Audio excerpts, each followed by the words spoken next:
Hey y'all, what's happening? Welcome to another episode of 7 Deadly Fins. On today's episode, we're going to be talking about backpacks and what I currently use as my tackle organization system. So, this is the H2O Xpress Academy brand backpack, as you can see by their weird X logo. Don't understand that one. But just going to give you some quick overview right here, and then we're going to take you down a little bit closer to get nice and intimate with it.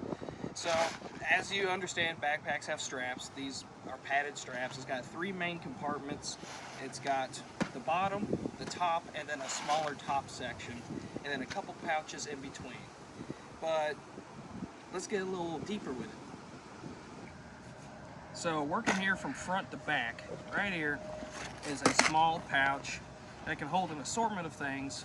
Currently, I use it to hold my little terminal box right here.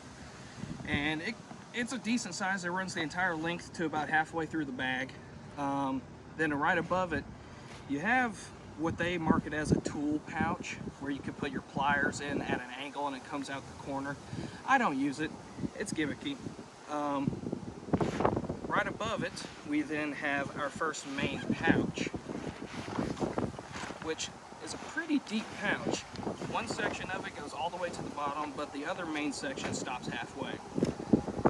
In this pouch, you have a little zipper, like waterproof PVC plastic type clear area for you to put like phone, wallet, fishing license, things of that sort. Then we got these little elastic bungee type things. I don't really use those for much of anything. I haven't found anything to put in them, but they could be useful if you need these. Got 2 little Velcro pouches for, I don't know, split shot if you want to carry a lot of split shot. What looks like little pin pouches, and then one more elastic type stretchy area in which I have a 6-cent prawn, apparently. Didn't know that was there. But I don't use this pouch for anything really more than carrying camera equipment, batteries, things of that sort. It's a good place to put that stuff. And I should state that this material that the entire bag is made out of is a water resistant material, but if you drop it in the water, it will get wet, okay? So from that pouch, I should probably move on to the next big pouch, which is much larger in size. And this is where I store all my soft plastics, like that. Very large. You could probably carry about 10 pounds of soft plastics in this pouch alone. And then attached to it is a small little zipper pouch up here for your sunglasses. This is not hard, it's just felt, so they will get crushed if you slam your bag down, but it will stop them from getting scratched. And then on top, well, on the bottom here, on top of the next pouch, is a little divider, and I'll explain what that's for right now. It has a side access port for your tackle trays, which this holds 4 3600 tackle trays. Which for me works well, but you can augment it to carry 3700s. This little divider right here is Velcroed in. And if I can do it easily, you can break down that Velcro and then convert this bag to carry 3700s, in which it will hold 4 3700s. Personally, I like the sub-organization element of 3600s. I don't carry a lot of stuff, but I like to keep that organized. So I carry just 4 3600s and a bunch of soft plastics. Here on the side, you have a rod holder carrier. You have this little butt cup that you put the butt of the rod in, and then can Velcro your rod to the side of it. Don't use that at all. It's kind of pointless if you don't have a 2-piece rod, because, well, this bag's only about 3 feet long, so if you're carrying a 7-foot rod, you'll have 4 feet of rod above you, and if you're walking around trees or anything, you're going to get caught in everything. It's about useless unless you have a 2-piece. The back is heavily padded with a firm EVA type foam with a mesh over it. It's very airy, it keeps your back nice and cool. And the weight distribution of this bag is exemplary. You can carry a lot of tackle and not notice it, and the straps are very wide, which in other bags that I've used, the straps are narrow, but they're heavily padded, but because they're narrow, and the way that weight distributes across them, it becomes uncomfortable very quickly, and you're always trying to readjust. With this bag, I have not had that issue. I think this bag comes in about $40, and it's worth every bit of the money that I've noticed.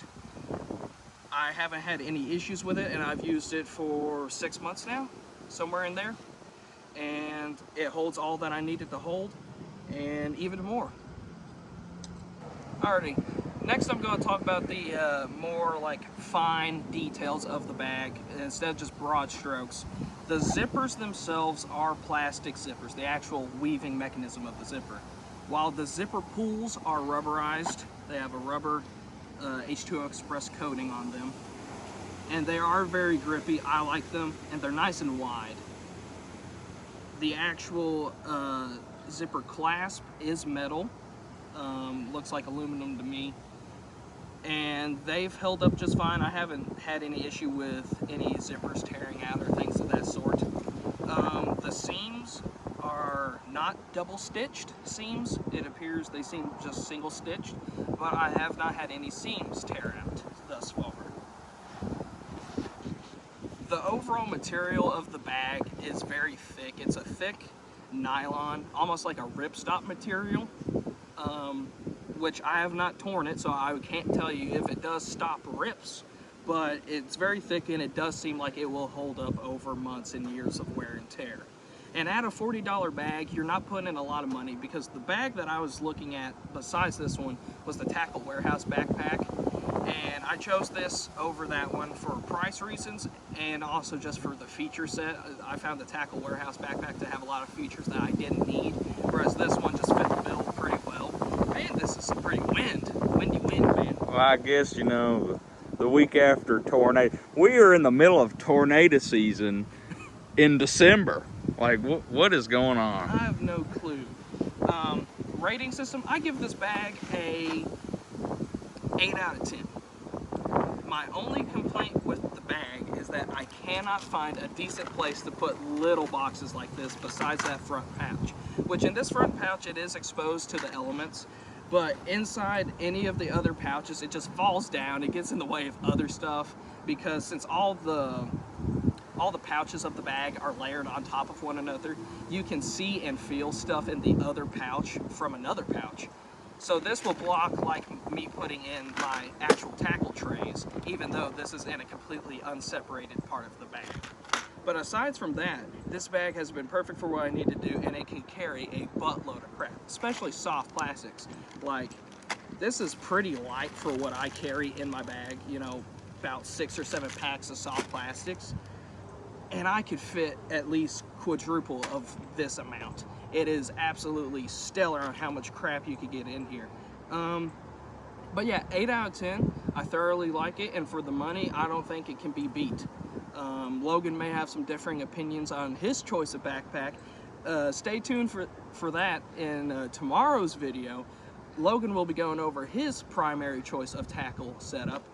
And please like, comment, subscribe, ring that notification bell, alright? It really helps out the channel. And check out the end screen for our first 2 videos of our buyer's guide series, where we were talking about jigs and top waters, alright? A lot of good information to be had in those videos. And with that, I'm gone. Peace.